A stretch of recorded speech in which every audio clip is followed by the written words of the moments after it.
Assalamualaikum dan salam sejahtera bersama aku sekali lagi Muhammad Khairin Najmi. Dan hari ini kita akan sambung video yang lepas iaitu subtopik 1.3 Sejarah Tingkatan 4. Macam biasa, download link untuk PDF mind map ada dalam description. Boleh download awal-awal. Okey. Dalam video kali ini kita akan belajar tentang ciri-ciri tamadun Mesopotamia dan juga sumbangan tamadun Mesopotamia. Okey, ciri-ciri tamadun Mesopotamia ni kita boleh kelaskan kepada 5 iaitu organisasi sosial, pengkhususan kerja, sistem tulisan, sistem pemerintahan dan juga negara kota. Okey, yang pertama sekali organisasi sosial. Seperti aku pernah cakap dahulu, dalam setiap tamadun ada organisasi sosial dia yang tersendiri. Termasuklah tamadun Mesopotamia ni yang menggunakan struktur yang sama macam yang kita dah pernah belajar dulu, iaitu sistem piramid, struktur piramid. Maaf. Yang mana raja adalah pemerintah tertinggi ataupun jawatan tertinggi dalam suatu masyarakat. Yang kedua adalah bangsawan ataupun pegawai kerajaan. Yang ketiga adalah rakyat-rakyat biasa, artisan, petani, pedagang, semua tu. Dan keempat dan paling bawah adalah raja. Hamba. Organisasi sosial dalam tamadun Mesopotamia ni telah menjadikan kehidupan masyarakat ketika itu lebih teratur. Dan masyarakat tamadun Mesopotamia juga terbahagi kepada dua, iaitu bangsawan dan rakyat. Bangsawan ni adalah raja dan orang kaya, golongan kaya, pegawai kerajaan semua tu.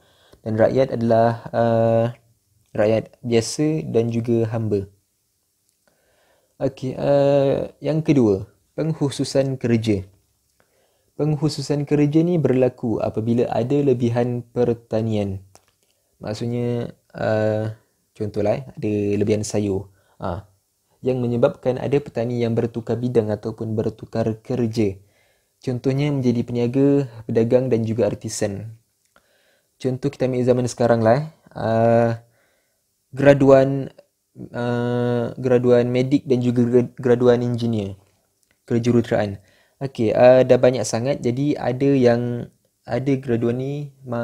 graduan dua bidang ni yang mengambil keputusan untuk tukar bidang terus.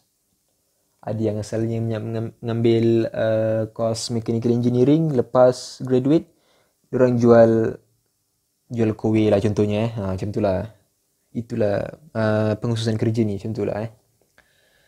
Disebabkan tamadun Mesopotamia ni bahan mentah dia tak banyak, jadi ini mendorong perdagangan untuk bukan saja berlaku dalam kawasan Mesopotamia, tetapi juga dengan kawasan lembah Indus.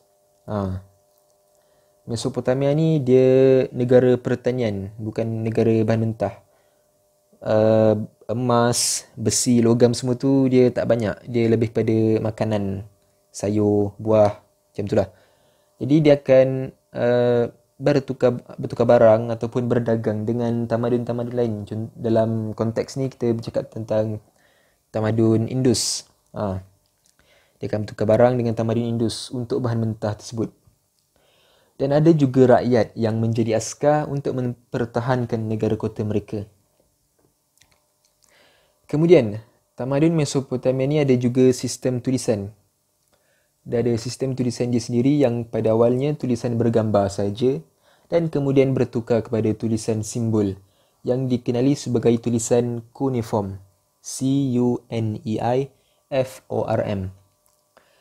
Beza tulisan bergambar dengan tulisan simbol ni, tulisan gambar ni dia tak kekal, tak fix, tak tetap. Maksudnya contohlah bunga kita bila orang nak tunjukkan bunga ni, ada orang lukis bunga besar, ada orang lukis bunga ros, ada orang lukis bunga matahari, macam itulah. Tapi maksudnya tak tetap antara satu orang kepada satu orang lain. Tetapi dalam tulisan simbol dia tetap. Maksudnya dia ada sistem untuk menunjukkan benda tu apa. Pada masa tamadun Mesopotamia ni, tulisan-tulisan ni ditulis atas tanah liat kerana masa tu kertas belum lagi wujud. Okay, kemudian kita ada sistem pemerintahan. Dalam tamadun Mesopotamia, jawatan tertinggi dalam sesebuah negara kota adalah raja. Sistem pemerintahan yang digunakan adalah sistem teokrasi, di mana raja dianggap sebagai wakil Tuhan ataupun Tuhan, tetapi tidak dipuja ataupun disembah. Ingat ya, raja sebagai wakil Tuhan ataupun Tuhan tetapi tidak disembah, kecuali satu, iaitu Raja Naram-Sin dari negara Akkad. Sebab Raja Naram-Sin ni dia disembah adalah kerana dia seorang raja yang agung pada masa tu. Dia telah meluaskan wilayah dia sehingga mendapat gelaran Raja Empat Penjuru Alam. Betapa besarnya dia meluaskan wilayah dia tu. Raja dalam tamadun Mesopotamia juga bertanggungjawab sebagai ketua agama, ketua pendeta, ketua tentera dan juga ketua tentera. Sebagai ketua agama, raja berkuasa untuk melantik ahli keluarga diorang untuk memegang jawatan di zigorat. Zigorat ni kalau zaman sekarang macam masjid, tokong kuil, tempat agama, tempat melakukan aktiviti sembahyang. Zigorat juga berfungsi sebagai tempat penyimpanan harta. Okey. Dan yang terakhir sekali adalah negara kota. Dalam tamadun Mesopotamia ni ada banyak negara kota. Contohnya Chaldea, Akkad, yang kita dah pernah belajar dulu dalam video sebelum ni. Chaldea, Akkad, Ur, Babylon, semua tu negara kota lah. Negara kota ni dia beza negara kota dengan negara yang ikut tafsiran sekarang lah. Negara kota ni dia kecil je. Satu kota tu lah satu negara. Satu contoh negeri kita kelaskan macam negeri. Satu negeri yang kecil tu, itulah negara dia, itulah kerajaan dia. Maksudnya kecil je, tapi maksudnya sistem dia lain. Negara dalam Akkad dia ada kerajaan dia sendiri. Dekat Babylon ada kerajaan dia sendiri, walaupun dia taklah besar macam negara sekarang. Dan kita boleh kelaskan bahagian negara kota ni kepada 3, iaitu kawasan utama, kawasan kubu pertahanan dan kawasan dalam kota. Kawasan utama ni adalah pusat kota, tembok kota, luar kota dan juga pelabuhan. Kubu pertahanan ni macam nama dia, kubu pertahanan. Dan juga kawasan dalam kota ni adalah istana dan rumah-rumah lah. Rumah kedai, rumah-rumah tempat tinggal lah. Macam tu lah. Dan ada juga pintu gerbang. Pintu gerbang ni dalam tamadun Mesopotamia ni dia menunjukkan kekayaan suatu negara. Menggunakan pintu untuk mengukur kekayaan suatu negara. Kalau sekarang kita guna emas, dulu dia guna pintu gerbang. Okey, sekarang kita akan masuk pada sumbangan tamadun Mesopotamia. Baiklah, ada 6 sumbangan dalam tamadun Mesopotamia. Yang pertama adalah Kod Undang-Undang Hammurabi. Okey, teras utama Undang-Undang Hammurabi ni adalah hak rakyat terhadap keadilan. Ia digubal semasa era pemerintahan Raja Hammurabi dari Babylon. Dan undang-undang dipahat ataupun ditulis pada tembok dan tiang supaya orang ramai boleh baca. Kod undang-undang ni berjaya mengelakkan masalah dalam kalangan masyarakat dan mengekalkan tamadun Mesopotamia selama lebih kurang 3,000 tahun, iaitu dari tahun 3,500 sebelum Masihi sehinggalah tahun 539 sebelum Masihi. Lama Okey, dan kedua, kita ada sistem tulisan. Sistem tulisan ni telah memudahkan hal-hal perniagaan dan pentadbiran dengan membolehkan suatu benda tu ditulis dan direkodkan. Contohnya dalam urusan perniagaan.